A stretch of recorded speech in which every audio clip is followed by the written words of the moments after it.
Hello, welcome to my video. And today I'm going to react to lifestyle creep and how to avoid it.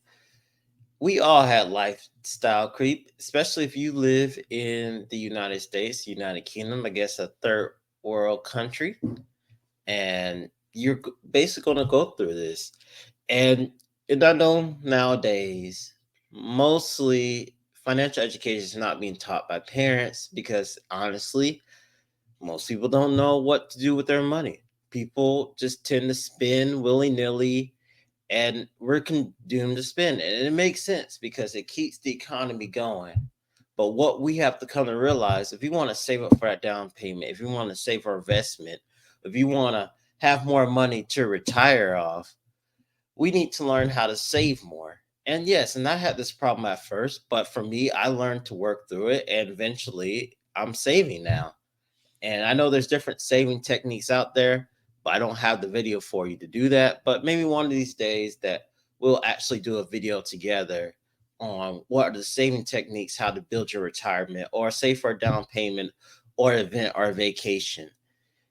At the end of the day, this is not everyone doesn't know how to save. And I want to help you with that too. But let's just get straight to the video. Today we're talking about something very important for those who may see an increase in income. We're going to be talking about lifestyle creep. I really wanted to do this video because as someone who was making a lot of money from starting this car business, I have realized that a lot of people have this issue where as their income increases, now so does their expenses. With me being someone who practices. Yes, and I think pretty much that's everyone that I know too. And even my successful finance friends, they are following the same track. They know it, but their behavior shows something completely different. And this is why it's very important for us to understand this, that this is what we have to do to save more money and retire early. And it all plays a part. It really does. Minimalism prior to making more money. I think that's what kept me very, very disciplined. However, I would be lying if I said that I did not kind of fall into those pressures of upgrading my entire life. So we're going to talk about how I control myself, how I stay disciplined enough to not fall for this consumerism trap. And honestly, a lot of my points are going to sound very shady. It's no shade, no tea. It's just that a lot of these are just aha moments I had. So before we get into it, make sure that you give this video a thumbs up. Also, make sure you subscribe to my channel if you haven't already, and let's get started. So number one, and how I avoided lifestyle creep, and this is gonna sound, like I say, a little shady, but a lot of the people you're comparing your life to don't even have it like that. And once you really— Yes, I agree because I find myself doing this too. And I have to tell myself, you know what, Ronald, they're not doing what you're trying to do. They're not living the life that you're trying to live. They're living their corporate salary jobs and saying that, oh, you need to do this, you need to do that, but they're not really doing it. And they're just saying is pretty much their corporate salaries keep them there because at the end of the day, they're afraid to take the risk what you're trying to do. So if they want to be self-employed like you, Ronald, they need to live self-employed like you, not making as much as their corporate salaries. And that's where we need to come and realize that not everyone has it together. A lot of people like to pretend, flex, whomever the country is, this is just really what it is. Let's go back. Realize that you don't try so hard to be like anyone else but yourself. You really learn to stay in your own lane. I will tell you firsthand that a lot of these people that you see on social media, not all, but a lot of them that I got to meet, is not what it looks like. Either A, they're really not making the money that they say they do and they have a bunch of loans and a bunch of debt. Two, they look the part by renting and leasing their entire life. There is nothing wrong with leasing or renting. That's not what I'm saying. What I'm saying is a lot of people act like it's theirs and it's really not theirs. Another thing too, you never know how people are making their money. A lot of them are acting like, oh, they got this from doing this. And the whole time their granddaddy died and they got his life insurance money. Yes, that is so true. So true. And this is why I never pay attention or believe anything these people say that act like they have it together, because at the end of the day, there's always something why the reasons they made their money. It's not the reason why they did what they say. And this is why you have to pay attention to it. Well, especially when it comes to these speakers. And I know I went to this conference one time. They was talking about generation wealth. But at the end of the day, if you're not paying attention to the speaker, what the words come out the speaker, but I'm paying attention to the actions. If I need to do what this guy's doing, which is presenting and speaking in front of people that's willing to give me money. And that's what makes the money, not the information that comes out of his mouth. And that's kind of really the key to whole social media is to not really follow what they say, but pay attention to what they do. And it's hard to pay attention to what they do, especially they're speaking to camera that like everything together when it's really not. And I know this is a lot, but hey, we just have to go through it and learn it. If you like this video so far, hit the like button. It just be stuff like that. I was like, oh, that's how you got this really, really nice car. I'm thinking that it's from this business that you own. They wasn't making no money in that business. They got to a car accident with Coca-Cola, and Coca-Cola gave them a good check. Everything ain't what it seems, y'all. Okay? So you over here thinking, I just need to change my mindset.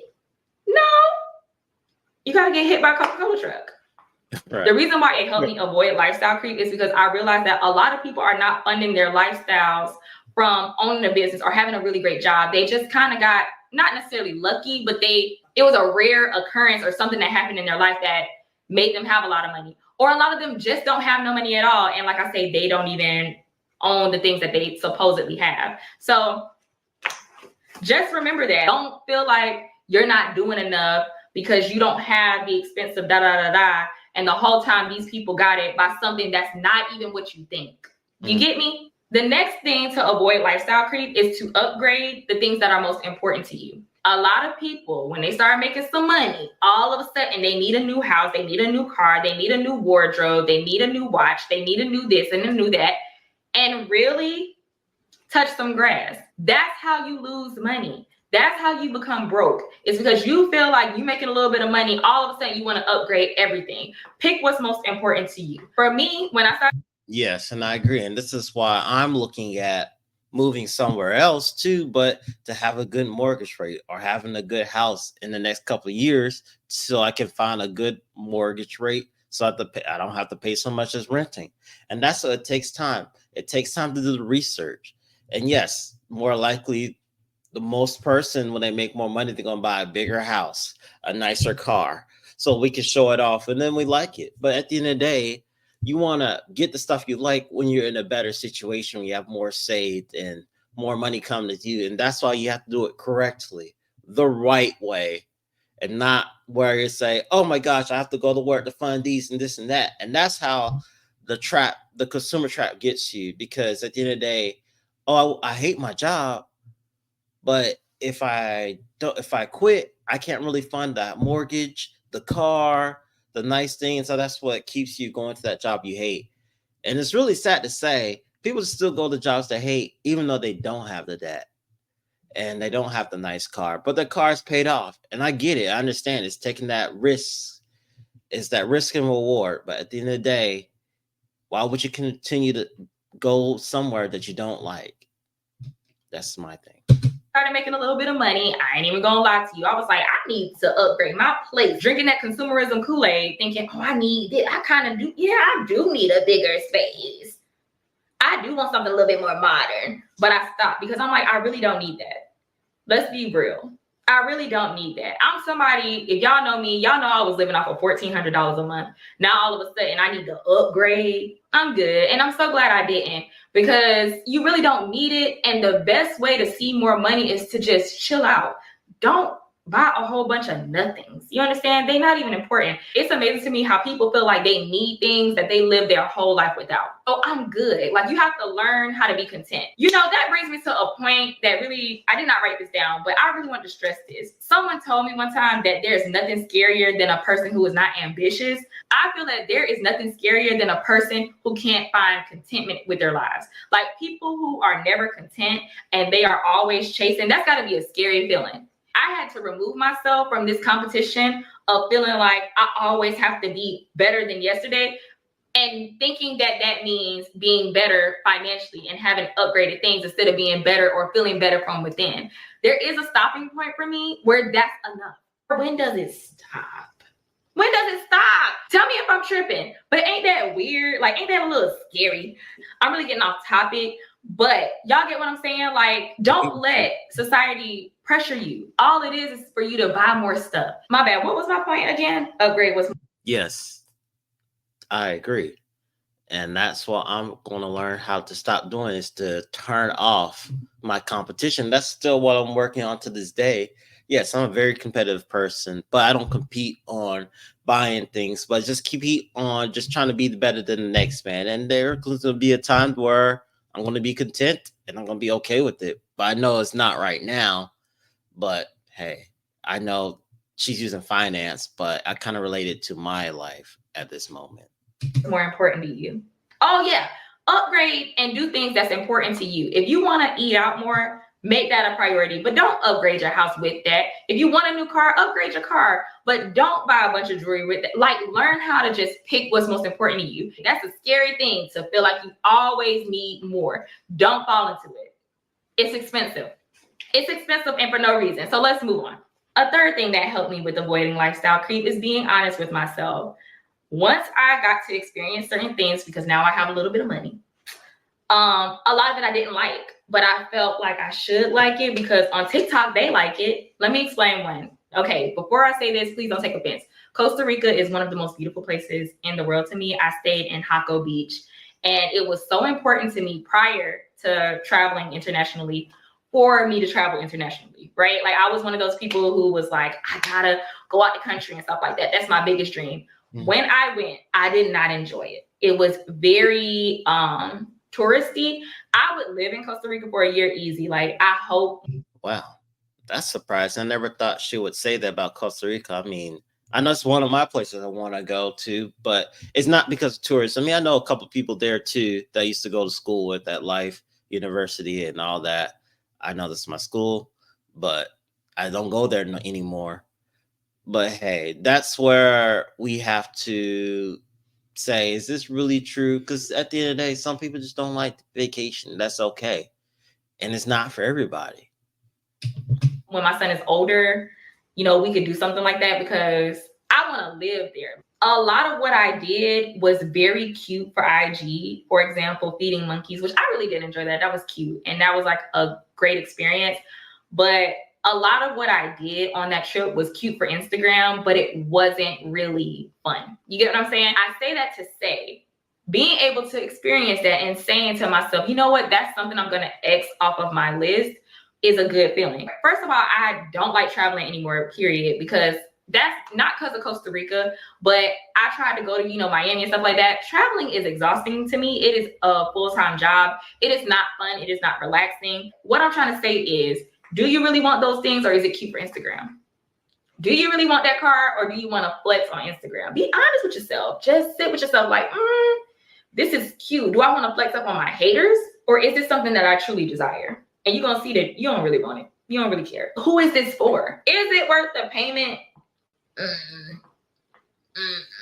Rent is high. If you paying $1,200 a month for rent right now, and you kind of want to upgrade, but you see that it's $1,600 right now because, like I say, this economy is wild. Is it really worth $400? Let's change it. Is it really worth $4,800 a year?